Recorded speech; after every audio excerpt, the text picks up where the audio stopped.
নারী সুরক্ষার সঙ্গে অনুপ্রবেশকে মেলালেন শুভেন্দু, দিলেন খড়গ হাতে তুলে নেওয়ার নিদান। শুভেন্দু অধিকারী বলেন, অনুপ্রবেশকারীদের তাড়াবই, কোনো অনুপ্রবেশকারীকে আমাদের দেশে রাখবো না।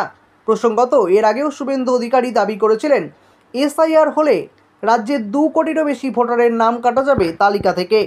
পশ্চিমবঙ্গে শীঘ্রই ভোটার তালিকায় এসআইআর হতে চলেছে বলে গুঞ্জন তীব্র হচ্ছে। এরই মাঝে ফের একবার অনুপ্রবেশকারী ইস্যুতে সুর চড়ালেন রাজ্যের বিরোধী দলনেতা শুভেন্দু অধিকারী।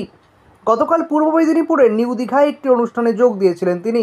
সেখানেই শুভেন্দু অধিকারী বলেন, অনুপ্রবেশকারীদের তাড়াবই, কোনো অনুপ্রবেশকারীকে আমাদের দেশে রাখবো না। প্রসঙ্গত, এর আগেও শুভেন্দু অধিকারী দাবি করেছিলেন, এসআইআর হলে রাজ্যের 2 কোটিরও বেশি ভোটারের নাম কাটা যাবে তালিকা থেকে।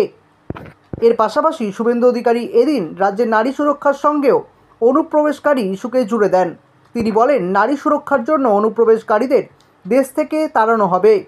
এই অনুপ্রবেশের ফলে আপনার আমার বাড়ির ছোট ছোট মেয়েরাও আজ নিরাপদ নয়। তাই নারী সুরক্ষার জন্য অনুপ্রবেশকারীদের আমরা তাড়াবই। যারা সীমানা পেরিয়ে এদেশে এসেছে তারা অনুপ্রবেশকারী।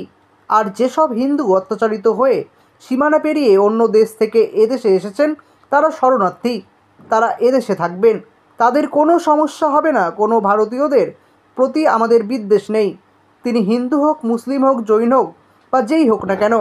এদিকে রাজ্যের নারীদের নিজেদের হাতে খড়গ তুলে নেওয়ার বার্তা দেন শুভেন্দু অধিকারী। বিরোধী দলনেতা শুভেন্দু অধিকারী বলেন, আমার মাটি আমার দেশ, ধর্ষকদের করব শেষ। সমস্ত মহিলার মধ্যে আমরা দেবী দুর্গার মুখ দেখি। আমি দেবী দুর্গা ও মা কালীর কাছে প্রার্থনা করেছি, দুর্গা ত্রিশূল ও কালীর খড়গ রাখতে হবে। মেয়েদের ওপর অত্যাচার হলে খড়গ নিয়ে শাস্তি দিক। এদিকে শুভেন্দুর এই কথার পাল্টা বার্তা দিয়েছেন তৃণমূলের সেলিব্রিটি সাংসদ রচনা বন্দ্যোপাধ্যায়। তিনি বলেন, মায়ের খড়গ একজনের হাতেই রয়েছে, তিনি আমাদের মাননীয় মুখ্যমন্ত্রী, তার হাতেই খড়গ মানায়, আর কারো হাতে মানায় না।